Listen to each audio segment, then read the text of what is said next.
Kami percaya Tuhan Engkau setia. Untuk selama-lamanya Engkau akan tetap setia bagi umat yang meninggikan Engkau Tuhan. Terima kasih Tuhan, terima kasih. Urapi tempat ini dengan kuasa Roh Kudus-Mu. Tidak ada satupun kuasa di tempat ini boleh hadir. Biarkan kekuatan hikmat dari manusia kami patahkan di dalam nama-Mu Tuhan Yesus. Kami persilakan hikmat dari sorga, hikmat dari Roh Kudus yang ada di tempat ini. Dan terima kasih Tuhan, biarkan kami miliki hati seorang hamba, telinga seorang murid, supaya kami dapat mempelajari ketetapan-ketetapan-Mu. Terima kasih Tuhan Yesus, dalam nama Tuhan Yesus Kristus kami mau berdoa dan mengucap syukur. Haleluya. Amin. Teman-teman yang dikasihi Tuhan, sidang jemaat yang dikasihi Tuhan, kita baca Yudas. Tapi sebelum kita mempelajari Yudas, mari kita mempelajari Amsal. Siapa yang kenal dengan Agur? Angkat tangan. Siapa kenal dengan Agur bin Yake? Angkat tangan. Gak pernah baca? Kita baca. Gitu ya. Amsal 30. Perkataan-perkataan Agur bin Yake.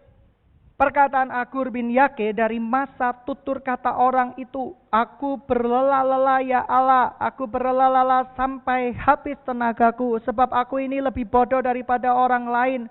Pengertian manusia tidak ada padaku. Juga tidak ku pelajari hikmat sehingga tidak dapat ku kenal yang maha kudus. Sekali lagi, siapakah yang dapat naik ke sorga lalu turun? Siapakah yang telah mengumpulkan angin dalam genggamannya? Siapakah yang telah membungkus air dengan kain? Siapakah yang telah menetapkan segala ujung bumi? Siapa namanya dan siapa anaknya? Engkau tentu tahu. Hari ini kita belajar. Tuhan tahu segala-galanya mengenai kehidupan kita. Mari kita belajar yang berikutnya. 5. Semua firman Allah adalah murni. Ia adalah perisai bagi orang-orang yang berlindung padanya. Jangan menambahi firman-Nya, supaya engkau tidak ditegurnya dan dianggap pendusta. 2 hal ini aku mohon kepadamu. Jangan ini kau tolak sebelum aku mati. Yakni, jauhkan daripadaku kecurangan dan kebohongan. Jangan berikan kepadaku kekayaan, kemiskinan dan kekayaan. Biarkan aku menikmati makanan yang menjadi bagianku. Hari ini kekristenan harus belajar dari perkataan-perkataan firman Tuhan melalui Agur bin Yake.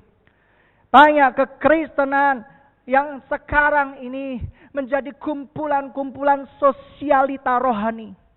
Kumpulan-kumpulan yang datang ke gereja dengan rambut seperti jambul katulistiwa, dengan seperti rambut yang disemir, menjadi kumpulan-kumpulan orang yang super rohani yang datang ke dalam gereja. Mereka membahas kebenaran-kebenaran firman Tuhan, tetapi tidak pernah mempraktekkan kebenaran-kebenaran firman Tuhan. Kekristenan yang akan dibuang di akhir zaman, yang tidak akan pernah ditemukan di dalam kerajaan sorga. Hari-hari ini kita menjumpai kekristenan yang bertengkar doktrinal. Mereka percaya bahwa doktrinal mereka yang paling benar, tetapi hukum yang terutama, yaitu kasihilah Tuhan Allahmu dengan segenap hatimu, segenap jiwamu, segenap akal budimu. Dan hukum yang terutama yang kedua, yaitu kasihilah sesamamu seperti Tuhan mengasihi mereka. Tidak pernah dilakukan. Hari ini banyak kekristenan daging ketimbang kekristenan yang seperti kitab Yudas katakan.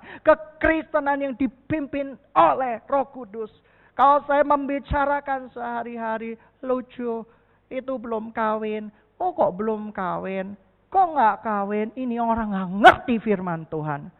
Kawin nggak kawin bukan urusan kamu. Di surga nggak ada kawin-kawinan. Di surga tidak ada seperti itu. Baiklah firman Tuhan seperti Rasul Paulus katakan, orang yang nyaman dengan menikah, silakan menikah daripada engkau terbakar oleh hawa nafsumu. Tapi bila engkau mendapat kemurahan Tuhan dan tidak menikah, silakan bergembira dengan tidak menikahmu itu. Itu adalah firman Tuhan. Tetapi kekristenan yang sekarang adalah kekristenan yang dagingnya. Kekristenan yang berpikir idealisme, kekristenan yang berpikir sempit, kekristenan yang berpikir apa yang dipikirkan oleh dunia ini.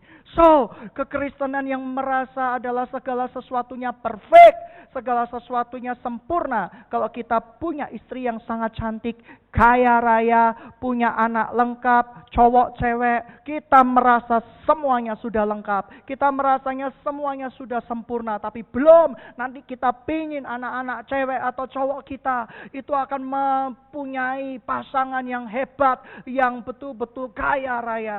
Cara berpikir kita adalah cara berpikir dunia. Oleh karena itu firman Tuhan mengatakan apa? Seseorang yang mengakui Kristus sebagai Tuhan, tetapi tidak mau dipimpin oleh Roh Tuhan, dia bukanlah milik oleh Tuhan. Dia tidak dimiliki oleh Tuhan, tetapi dia memiliki dirinya sendiri. Kekristenan yang tidak akan berujung kepada sorga, tetapi kekristenan yang akan mendapat penghakiman kekal.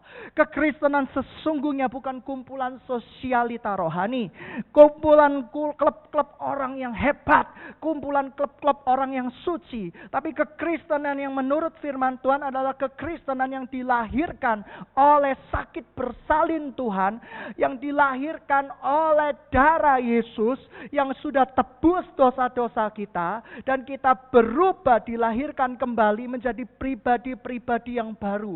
Dan dosa tidak akan menguasai kita. Kekristenan yang tidak dikuasai oleh dosa. Seiring dengan waktu, ketika kita banyak di dunia, janganlah serupa dengan dunia ini.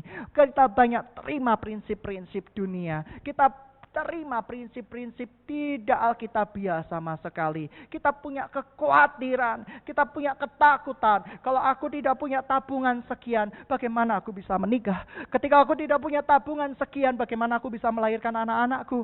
Ketika aku tidak punya tabungan sejumlah sekian, bagaimana aku bisa berbahagia? Saya mau kasih tahu, kekristenan yang seperti ini adalah kekristenan sampah, kekristenan yang mengotori kesucian Tuhan, yang kekristenan yang dimana kekristenan hanya pandai berbicara, tidak bisa melakukannya di dalam kehidupan sehari-hari. Oleh karena itu kekristenan yang seperti ini, firman Tuhan di dalam kitab Wahyu katakan, aku akan membuangnya. Engkau tidak panas atau tidak dingin, engkau cuma suam-suam kuku, dan engkau tidak pernah bisa melakukan apa yang benar di mataku. Oleh karena itu nyala engkau. Hari-hari ini saya percaya Tuhan mau bangkitkan generasi gereja Tuhan yang betul-betul bersinar, yang tahu arti diselamatkan, yang menghargai karya penebusan di kayu salib. Seorang yang berdosa, seorang yang pernah mengalami dosa, tetapi akhirnya semua dosanya disucikan oleh Tuhan. Saya tahu dia akan punya rasa terima kasih yang luar biasa di hadapan Tuhan. Saya cuma mau kasih tahu, jikalau engkau orang Kristen sejati, dan jikalau engkau mengakui Kristus sebagai Tuhan dan Rajamu, maka sesungguhnya kekhawatiran tidak boleh ada pada kita. Kita boleh depresi, kita boleh khawatir, tetapi kekhawatiran tidak akan pernah menguasai hidup kita. Beda loh, beda. Tiap orang bisa depresi, tiap orang bisa khawatir, tiap orang bisa takut. Tetapi ketakutanmu tidak akan menguasai pikiranmu. Tetapi Roh Suci, yaitu Roh Tuhan yang memimpin hidupmu, yang akan menuntun hidupmu jauh lebih besar dari apapun yang ada di muka bumi ini. Kekristenan yang tidak money oriented. Kita belajar perkataan Agur bin Yake. Aku mohon sebelum kematianku Tuhan. Orang yang mau meninggal pasti tahu. Pasti sudah mengalami asam garam kehidupan. Saya percaya dia cuma meminta dua hal di dalam hidupnya. Dan kita melihat bahwa jangan kau tolak aku, jauhkan padaku kecurangan dan kebohongan. Kecurangan itu apa? Jangan berikan kepadaku kemiskinan atau kekayaan. Biarkan aku menikmati yang menjadi bagianku. Banyak orang Kristen berusaha untuk mengambil yang bukan haknya, mengambil yang merupakan bagian orang lain. Dia korupsi orang lain, dia ambil bagiannya orang lain, dan dia anggap itu berkat dari Tuhan. Dan sesungguhnya angkatan-angkatan ini, kitab Yudas katakan, mereka tidak pernah mengenal Tuhan. Mereka menuruti hawa nafsunya sendiri. Dan oleh karena itu, upah dari mereka sudah jelas. Mereka hanya pandai bersilat lidah, tetapi mereka tidak bersungguh-sungguh di dalam Tuhan. Sidang jemaat yang dikasihi Tuhan, saya berbahagia. Saya banyak yang bertunangan, banyak yang berpasangan. Mungkin ini pertanyaan klasik dari seorang gembala, tapi biarin klasik, yang penting lu masuk surga. Daripada munafik kamu gak masuk surga. Saya mau kasih tahu, sudahkah Anda berdoa buat pasanganmu? Sudah Anda menyertakan Tuhan di dalam semuanya itu? Kalau Anda tidak menyertakan semuanya itu, kamu menjadi kekristenan yang munafik. Kamu kelihatannya hebat, kelihatannya keren, tetapi sangat jauh daripada sorga. Dan hari ini saya mau kasih tahu, jangan berikan padaku kemiskinan atau kekayaan. 9, supaya kalau aku kenyang, aku tidak menyangkalmu. Dan berkata, siapakah Tuhan itu? Kalau aku miskin, aku mencuri dan mencemarkan nama Allahku. Atau kalau aku miskin, aku mencuri dan mencemarkan nama Allahku. Ini sebuah keyakinan orang yang luar biasa yang akan meninggal. Tuhan, jangan berikan aku kekayaan yang berlebihan. Sebab jikalau engkau aku memberikan kekayaan yang berlebihan, aku nanti mengandalkan kekuatan dari kekayaanku. Dan itu benar. Ketika tabunganmu besar, ketika engkau punya masalah-masalah, engkau punya masalah-masalah dengan konsumenmu, engkau punya masalah dengan semuanya, engkau merasa dengan kekayaanmu, engkau bisa beli hukum, engkau bisa beli semuanya, engkau mungkin merasa demikian. Tetapi yang saya mau kasih tahu, orang yang kaya selalu mengandalkan kekayaannya, kurang mengandalkan Tuhan. Tapi orang yang miskin, jangan sampai kita miskin berlebihan, makan saja tidak bisa, sampai kita mencuri dan mencemarkan nama Tuhan kita. Tapi berikan yang menjadi bagian kami, dan kami bersyukur atas bagian kami. Kekristenan hancur. Mengapa? Karena mengambil bagian yang bukan miliknya.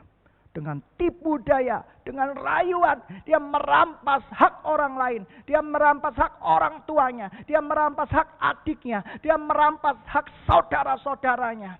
Dan kekristenan yang demikian akan berujung kepada maut. Oleh karena itu, berdoalah hari ini. Tuhan, berikan aku bagianku dan ajari aku menyenangi bagianku. Sesungguhnya aku mengetahui rancangan-rancanganku, bukan rancangan-rancangan kecelakaan. Percaya padaku, doa yang tidak memaksa Tuhan. Doalah demikian kepadaku, jadilah kehendakku. Dan itu doa yang paling sulit, karena pikiran kita mulai curiga sama Tuhan. Jangan-jangan jadilah kehendakmu, saya dapat seorang yang jelek sekali. Jangan-jangan kehendakmu, saya dapat seorang yang usianya sudah 95 tahun. Jangan-jangan, jadilah kehendakmu itu tidak mudah. Itu dituntut keyakinan, kepercayaan kita kepada Tuhan. Be it unto me according to your word. Saya percaya itu tidak mudah. Itu dibutuhkan pengenalan akan Tuhan. Sidang jemaat yang dikasihi Tuhan, mengapa kita begitu pahit dengan yang namanya agamawi? Karena banyak orang-orang yang katanya beragama, tapi sesungguhnya sangat jauh dari Tuhan. Kita menjadi sakit hati, kita menjadi pahit. Oleh karena itu, saya menyarankan Anda mengenal Kristus. Ketika Anda mengenal Kristus, saya percaya kita tidak akan menjadi kumpulan sosialita rohani. Dengan tas yang mahal, kita datang ke panti asuhan.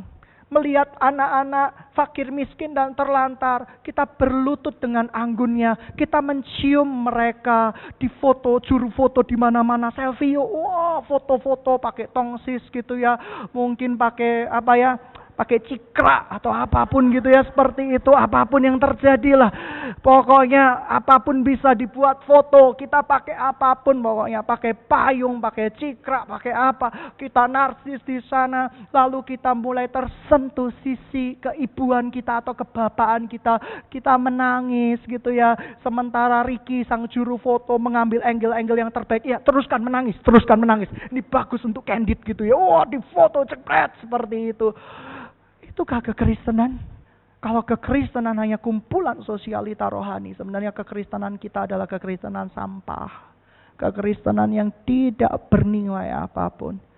Kekristenan yang datang ke anak-anak jalanan hanya untuk momen memeras kebutuhan akan air mata kita. Lihat sinetron aja, cukup peras air mata. Manusia ada kebutuhan air mata. Manusia perlu menangis. Tapi jangan jadikan panti asuhan anak-anak cacat sebagai momen-momen kita menangis. Setelah selesai dari itu, kita pulang dengan tas mahal kita, naik mobil yang murah, ya sejenis Alphard gitulah, gitu ya. Seperti itu, mending kamu seperti itu. Ada yang naik mobil Alphard gitu ya dengan dandanan yang hebat, ada yang naik bemo, ada yang apapun gitu ya, seperti itu. Kita bisa bayangkan klub sosialita rohani seperti itu. Dan setelah itu pulang dengan bangga bahwa Tuhan sudah berkenan atas hidup mereka. Beri kemuliaan buat Tuhan. Jangan sampai kita percaya dengan khotbah-khotbah, cerita-cerita gimmick atau cerita-cerita dongeng yang dibuat untuk menyentuh hati kalian. Kekristenan yang tidak pernah bersumber pada kayu salib. Kekristenan yang masih memikirkan dunia ini dan segala keuntungannya. Kekristenan yang cost and benefit. Kalau aku menikahi dia, keuntungannya apa? Tajir, Pok. Dia nggak tajir, tapi bisa saya suruh-suruh. Kamu mau nyari pegawai apa mencari pasangan? Oh, dia tajir, tapi dia suka nyuruh-nyuruh. Aku nggak mau aku nyari tajir yang bisa disuruh-suruh. Atau mungkin nggak usah tajir lah, nggak usah yang kaya-kaya, yang biasa-biasa. Tetapi kalau aku marah, dia bisa berdiam diri. Kamu mencari orang untuk melampiaskan emosi kamu. Kamu gila, kamu bahasa Ibraninya sencingping kamu gitu ya. Kamu bahasa Arabnya betul-betul, saya nggak bisa ngomong apa gitu ya. Kamu mencari orang untuk menjadi sumber pelampiasan kamu. Kamu tidak mencari istri atau suami. Kamu mencari boneka-boneka pasangan.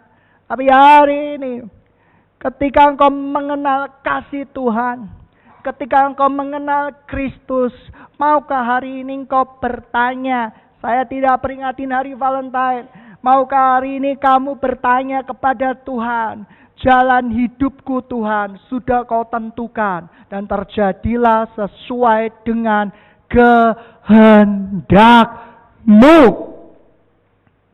Pesta bisa berakhir di muka bumi ini. Amin.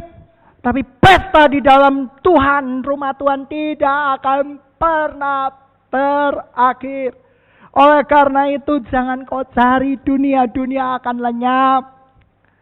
Kalau Tuhan mau ngambil nyawamu, kamu bukan naik Air Asia, naik Garuda, kamu naik Merpati, kamu naik Perkutut, itu bisa jatuh.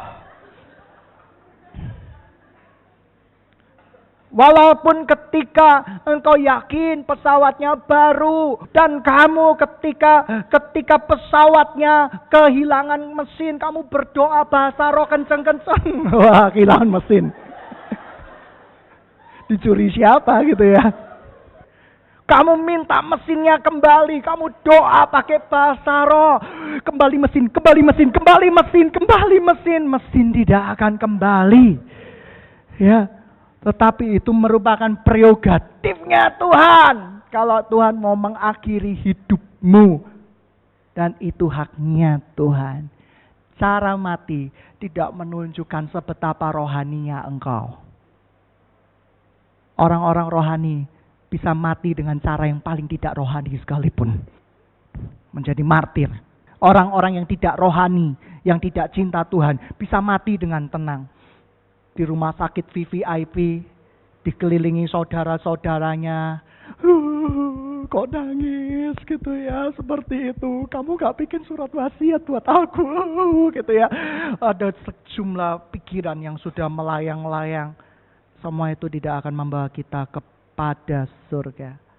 Siapa yang mau masuk surga? Angkat tangan. Saya mau masuk surga. Dan oleh karena itu surga hanya bisa diberikan oleh Tuhan Yesus. Jikalau kita mengenal Dia. Jangan menjadi klub sosialita ya. Sosialita rohani. Sosialita doktrin. Oh, bahas doktrin. Mari kita berdebat, doktrinmu apa. Seumur hidupnya debat doktrin. Tapi hukum Tuhan yang terutama tidak dilakukan. Menjadi sosialita klub penghakim. Jaksa dan penghakim.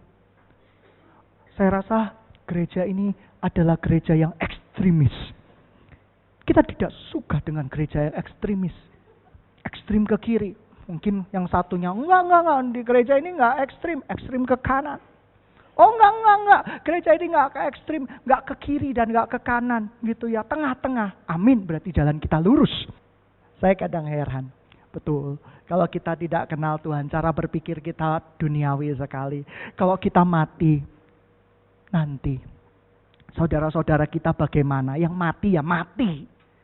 Dia punya pikiran baru, dia punya tubuh yang baru, yang hidup, ya tetap hidup dengan problematika yang ada. Hei sidang jemaat yang dikasihi Tuhan, jangan sesat. Firman Tuhan sekali lagi, jangan sesat. Engkau khawatir dengan apa yang kamu minum pakai. Engkau khawatir, hal kekhawatiran baca di kitab Injil. Engkau khawatir dengan hal-hal yang tidak perlu kau khawatirin. Sesungguhnya Bapa di surga memelihara kita. Percaya deh, memelihara kita. Berikan kami makanan yang secukupnya. Minum anggur itu baik nggak? Baik kalau di Eropa. Dia melancarkan pencernaan. Kalau berlebihan, mabuk. Makan babi itu baik nggak? Oh baik. Oh ada yang bilang nggak baik. Gitu ya. Haram. Lemaknya jahat. Itu haram. Makan babi itu baik. Kalau di daerah yang dingin-dingin. Tapi kalau terlalu banyak makan babi. Kita nggak boleh terlalu berlebihan. Terlalu banyak makan babi kolesterol. Ya kolesterol. Pundak mulai sakit. Gitu ya. Terus kepala mulai sakit. Hidung mulai membesar. Telinga mulai membesar. Ya hati-hati. Karena sebentar lagi kan perayaan tahun baru. Pasti ada makanan yang lesat-lesat. Secukupnya. Berikan kami makanan pada hari ini yang secukupnya. Kita belajar dari Agur bin Yake. Berikutnya. 10. Supaya jangan mencerta seorang hamba pada tuannya. Supaya jangan ia mengutuki engkau dan engkau harus menanggung kesalahan itu. Ada keturunan yang mengutuki ayahnya dan tidak memberkati ibunya. Ada keturunan yang menganggap dirinya tahir tetapi belum dibasuh dari kotorannya sendiri. Ada keturunan yang berpandangan angkuh yang terangkat kelopak matanya. Ada keturunan yang giginya adalah pedang, yang giginya adalah pisau untuk memakan habis dari bumi. Dan orang-orang yang tertindas dari orang-orang yang miskin di antara manusia. Si Linta mempunyai 2 orang anak perempuan. Untukku, 3 hal yang tidak akan kenyang. Ada 4 hal lain yang tidak akan berkata, cukup. Dunia orang mati dan rahim yang mandul. Dan bumi yang tidak pernah puas dengan air. Dan api tidak pernah berkata, cukup. Mata yang mengolok-ngolok ayah dan enggan mendengarkan ibu akan dipatuk gagak lembah dan dimakan anak Raja Wali. Ada 3 hal yang mengherankan aku, bahkan ada 4 hal yang tidak ku mengerti. Jalan Raja Wali di udara, jalan ular di cadas, jalan kapal di tengah-tengah laut, dan jalan seorang laki-laki dan seorang gadis. Kita cukup di sini, kita baca kitab Yudas. Surat Yudas pertama. Salam dari Yudas, hamba Yesus Kristus, dari saudara Yakobus kepada mereka yang terpanggil, dikasih dalam Allah Bapa yang dipelihara untuk Yesus Kristus, rahmat, damai sejahtera dan kasih kiranya melimpahi kamu. Hukuman atas guru-guru palsu, imitasi, KW. Ya, saudara-saudaraku yang kekasih, sementara aku bersungguh-sungguh berusaha menulis kepadamu tentang keselamatan kita bersama, aku merasa terdorong untuk menulis kepada kamu dan menasihati kamu, supaya kamu tetap berjuang mempertahankan iman yang telah disampaikan orang-orang kudus. Sebab ternyata ada orang tertentu yang telah masuk menyelusup di tengah-tengah kamu, yaitu orang-orang yang telah lama ditentukan untuk dihukum, orang yang sudah ditetapkan untuk dihukum, karena Tuhan Maha Tahu, karena Tuhan mengerti hatinya sudah bersekutu dengan iblis dan tidak mungkin bisa diubahkan lagi. Mari berikutnya, mereka adalah orang-orang fasik yang menyalahgunakan kasih karunia Allah kita untuk melampiaskan nafsu mereka dan menyangkal satu-satunya penguasa Tuhan kita Yesus Kristus. Tetapi sekalipun kamu telah mengetahui semuanya itu dan tidak meragukannya lagi, aku ingin mengingatkan kamu bahwa memang Tuhan menyelamatkan umatnya dari tanah Mesir, namun sekali lagi membinasakan mereka yang tidak percaya, bahwa Ia menahan malaikat-malaikat yang tidak taat pada batas-batas kekuasaan mereka, tetapi yang meninggalkan tempat kediaman mereka dengan belenggu abadi di dalam dunia kekelaman sampai penghakiman pada besar, sama seperti Sodom dan Gomora dan kota-kota sekitarnya. Kota Sodom dan Gomora itu terkenal dengan sebuah kota kawin dan dikawinkan dengan cara persetubuhan yang tidak wajar. Dengan cara yang demikian melakukan percabulan dan mengejar kepuasan-kepuasan yang tidak wajar. Telah menanggung sisaan api kekal sebagai peringatan kepada semua orang. Namun demikian, orang-orang bermimpi-mimpian ini juga mencemarkan tubuh mereka dan menghinakan kekuasaan Allah serta menghujat semua yang mulia di sorga. Tetapi penghulu malaikat Michael, ketika pada suatu perselisihan bertengkar dengan iblis mengenai mayat Musa, tidak berani menghakimi iblis itu dengan kata-kata hujatan, tetapi berkata, kiranya Tuhan menghardik engkau. Akan tetapi mereka menghujat segala sesuatu yang tidak mereka ketahui, justru apa yang mereka ketahui dengan nalurinya, seperti binatang yang tidak berakal. Itulah yang mengakibatkan kebinasaan mereka. Kumpulan klub sosialita rohani, sukanya hujat orang lain, tapi gak ngerti Tuhan, tidak kenal Tuhan, tidak ngerti Tuhan. Kita belajar tanggung jawab. Satu hari pada waktu saya SMP, saya teringat sebuah lagu. Masa muda sungguh senang, jiwa penuh dengan cita-cita, lewat api yang tak kunjung padam, selalu membakar. Tapi yang saya kasih tahu bahwa saya percaya masa muda yang Tuhan tempatkan kepada Anda penuh dengan cita-cita dan tujuan. Tetapi ada satu tujuan yang mulia yang Tuhan ingin tanamkan di dalam kita. Tuhan tidak izinkan kita menjadi klub sosialita rohani. Tuhan tidak mengizinkan kita menjadi klub pengkritik rohani yang tidak tahu kebenaran firman Tuhan, yang parahnya tidak pernah melakukan kebenaran firman Tuhan, tapi menghakimi menurut rasa yang mereka suka, nggak suka. Aku nggak suka dinasihati, aku hakimi pokoknya, aku hakimi. Peraturan nomor 1, saya selalu benar. Kalau peraturan nomor 2, lihat peraturan nomor 1, lihat peraturan nomor 1. Dan kita akan selalu benar di mata kita sendiri. Itulah kumpulan penghujat-penghujat yang tidak pernah melakukan kebenaran firman Tuhan, tetapi menjadi klub sosialita rohani, pengkritik rohani. Gereja ini sesat. Gereja ini gak sesat sih, tapi suam-suam kuku. Gereja ini. Dan suatu saat engkau akan mendapat kebinasaan kekal. Kenapa? Karena orang-orang demikian tidak pernah mengenal Tuhan. Saya percaya dengan Calvinis. Orang yang percaya kepada Kristus sungguh-sungguh tidak mungkin tidak diselamatkan. Saya percaya itu. Tapi bagaimana saya bisa mengetahui cuma dari ucapan, sedangkan tindakanmu jauh dari orang Kristen. Jauh dari firman Tuhan. Jauh dari pengenalan akan Kristus. Oke, berikutnya. 11. Celakalah mereka, karena mereka mengikuti jalan yang ditempuh Kain. Dan mereka sebab oleh upah mencemburkan diri dalam kesesatan Bileam. Mereka binasa karena kedurhakaan seperti Korah.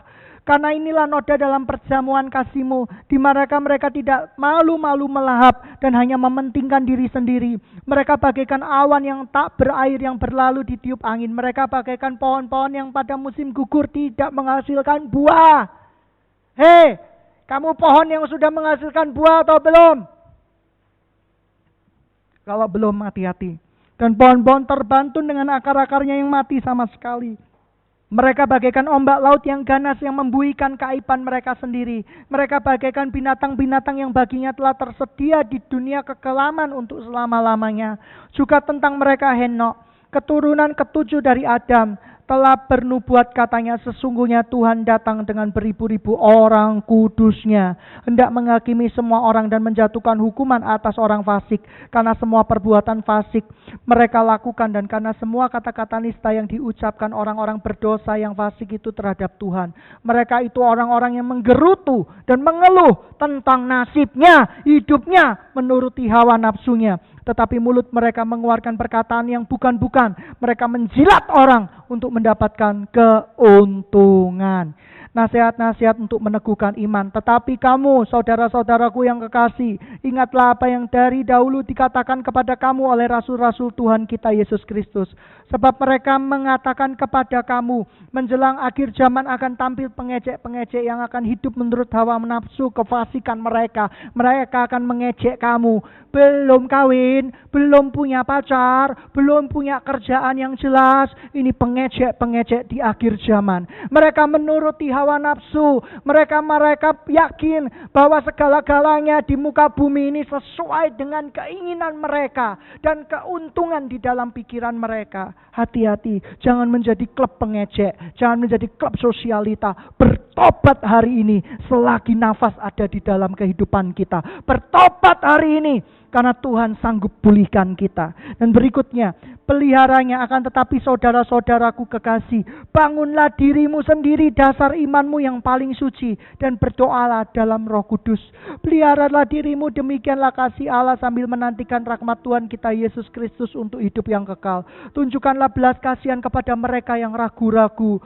Selamatkan mereka dengan jalan mereka dari api. Tetapi tunjukkan belas kasihan yang disertai ketakutan kepada orang-orang lain juga. Bencilah pakaian mereka yang dicemarkan oleh keinginan-keinginan dosa. Klub sosialita rohani. Saya mau kasih tahu, Tuhan rindu kita pulih, teman-teman. Saya rindu generasi jawaban doa menjadi generasi kita. Ladang sudah menguning. Saya dulu paling gak suka pendidikan, tapi ditarik di pendidikan sama Tuhan. Tuhan kita ini punya seni untuk ngerjain orang supaya taat kepada Dia. Seumur-umur saya gak pernah urus perizinan sendiri. Saya selalu suruh orang. Tapi hari-hari ini saya tiap hari belajar ngurus perizinan. Belajar untuk humble. Belajar untuk taat. Saya orangnya yang kadang suka teledor, belajar untuk tidak teledor. Kalau engkau dinasehati oleh ayah ibu rohanimu, adik-adik rohanimu, saudara rohanimu, yang membangun engkau ke arah yang benar dan engkau marah, engkau masih kedagingan, teman-teman. Engkau gak hidup di dalam roh. Karena bangunlah mereka dengan dasar yang suci. Bangunlah mereka dari api yang akan menjemput mereka. Yang katanya kenal Tuhan, tetapi sesungguhnya hidupnya jauh daripada Tuhan. Hari-hari ini saya menangisi. Gereja Tuhan perlu menangisi cara pacaran yang tidak benar. Gereja Tuhan perlu menangisi pasangan-pasangan yang dibangun atas dasar bukan dari Tuhan, tapi atas dasar cost and benefit. Hari-hari ini kita perlu berdoa untuk pasangan-pasangan Tuhan yang sedang lemah imannya, yang sedang mendengar kata-kata dunia. Mengapa engkau tidak kaya? Kamu mau bondo apa kalau kawin? Kita butuh penghiburan yang datangnya dari Tuhan. Hari ini kita butuh kuasa sorgawi yang dapat menggetarkan hati kita dan membawa kita berjumpa dengan Kristus. Sidang jemaat yang dikasihi Tuhan, tahukah Anda hidup kita di tangan Tuhan? Oleh karena itu jangan khawatir. Orang khawatir itu buruk. Jangan pernah menghakimi orang lain atas dasar satu kesalahan kecil, satu kesalahan yang mereka tidak sengaja mereka lakukan. Sementara kebaikan-kebaikan mereka engkau lupakan seperti orang fasik adanya. Engkau mencari-cari kesalahan. Kalau engkau mau mencari kesalahan manusia, semuanya pasti dapat. Cara bicara yang gak enak, bangun tidur gak cepat-cepat bangun, pakai sabuk melorot, semuanya banyak yang kamu bisa celah. Tetapi saya mau kasih tahu, kita bukan untuk mencela, kita untuk membangun. Dan kalau orang membangun, itu luar biasa sekali. Tuhan akan menyelamatkan kita. Saya bertanya sama Tuhan, Tuhan misi apa yang tepat untuk begat gereja kita? Kita bangun Voice of Blessing. Kita bangun segala macam hal di tengah kekhawatiran-kekhawatiran kita akan dunia. Tapi kita minta Roh yang suci itu menguatkan kita supaya tidak khawatir. Di tengah kekhawatiran-kekhawatiran Anda tentang pasangan, tentang harta, tentang hari esok, kita minta Roh Kudus yang ada di dalam hati kita untuk bertata dan menguasai hidup kita. Sehingga Roh Kudus itu berkata di dalam kedalaman hati kita, jangan khawatir. Sebab Tuhan sudah kasih tahu, burung di udara aja dipelihara Tuhan loh. Bunga bakung di lembah aja dipelihara Tuhan loh. Terlebih dirimu. Orang-orang yang ngaku-ngakunya kenal Tuhan, tapi tidak kenal Tuhan. Kita bisa hidup sekarang, itu karena jalan anugerah Tuhan. Jalan anugerah Tuhan. Kita tidak mungkin bisa makan, minum, pakai kalau tanpa perkenanan dari Tuhan. Saya bertanya sama Tuhan, misi apa yang baik Tuhan? Tuhan akan mengaktifkan jala-jala misi kita untuk membantu orang-orang yang lemah, untuk membantu orang-orang yang kekurangan. Kita bisa pakai pendidikan. Tuhan akan mematahkan hikmat-hikmat orang yang pintar dan dipakainya orang-orang yang kelihatannya bodoh untuk menaklukkannya. Tapi yang menjadi pertanyaan saya, apakah hanya seperti ini? Ketika saya berdoa, Tuhan berkata, tidak, lebih ada lagi. Banyak anak-anak Tuhan yang ikut jalan dunia. Mereka merancangkan pernikahan, makan, minum, pakai. Dan mereka melupakan tugas amanat agung Tuhan yang mulia. Yaitu untuk pergi dan menjadikan semua bangsa murid Kristus, baptis mereka atas nama Bapa, Putra, Roh Kudus. Kita menjadi klub sosialita. Kita menjadi klub rohani, tetapi hidup kita jauh daripada kata rohani itu. Bangunlah dirimu. Masa Tuhan tidak bisa pelihara kamu? Kalau kamu ikut misi Tuhan, masa Tuhan akan tinggalin kamu? Masa Tuhan akan buat kamu miskin? Masa Tuhan akan membuat kamu terlunta-lunta, kamu gak bisa makan? Tapi kalau Tuhan memerintahkan engkau, Tuhan akan menetapkan langkah-langkahmu. Hari-hari ini perlu generasi yang berkata, Tuhan utus aku. Saya mau Tuhan, kita menjadi generasi yang berkata, utus aku Tuhan. Kita meminta hari ini, Tuhan mengutus kita ke ladang-ladang Tuhan. Jangan menjadi kumpulan orang Kristen label. Jangan menjadi kumpulan orang Kristen keduniawian. Celakalah engkau dengan seluruh duniawimu. Percaya enggak Tuhan tahu yang terbaik buat engkau? Atau kau menjadi orang Kristen cengeng rohani? Aku gak pernah diperhatikan di gereja. Semua orang melihat yang lain, bukan melihat aku. Aku tersiksa, sakitnya di sini. Atau kamu menjadi orang Kristen yang gila akan perhatian. Kamu datang ke gereja karena kamu mencintai Kristus. Karena Tuhan berkata jangan menjauhkan diri dari persekutuan orang percaya. Bukan diperhatikan atau kagak diperhatikan. Stop menjadi sosialita. Stop menjadi pencemooh. Stop menjadi orang cengeng. Amin. Percaya Tuhan sanggup mengabulkan semua permohonan kita. Percaya dengan pemeliharaan Tuhan. Kita baca kitab Yudas yang terakhir. Penutup.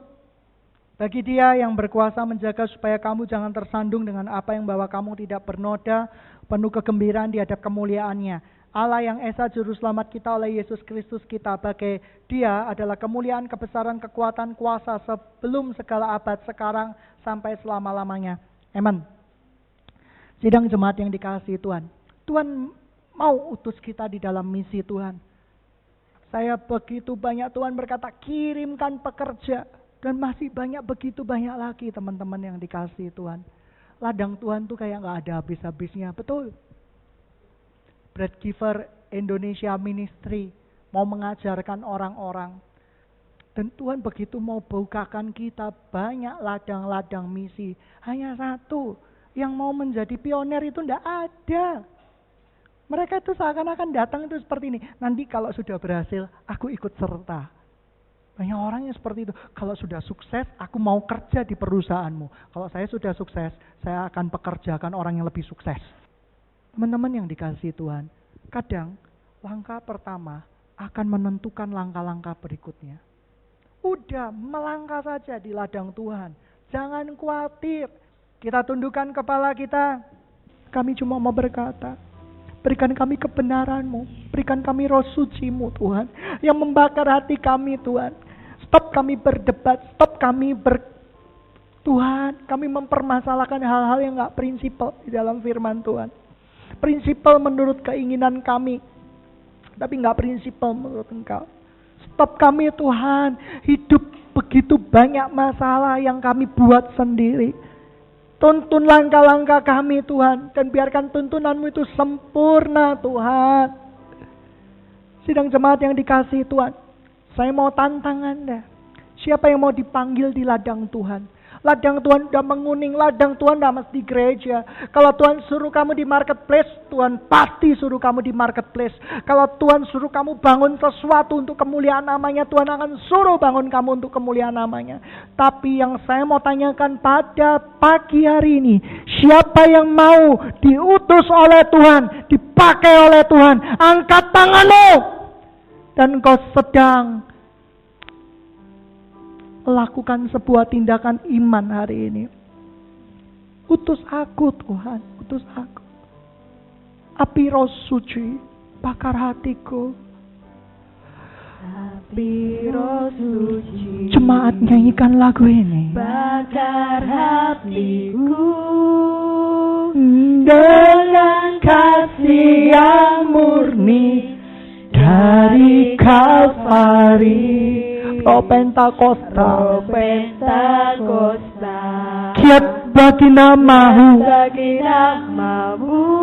Api roh suci, Api roh suci, bakar hatiku. Api roh suci, Kau baik Tuhan. Selama-lamanya kasih setiamu. Pada pagi hari ini kami berdoa padamu. Jadikan kami Kristen sejati. Jadikan kami anak-anak Tuhan yang sejati. Bukan kumpulan klub sosialita. Bukan kumpulan klub pembela diri. Bukan kumpulan klub pencemooh.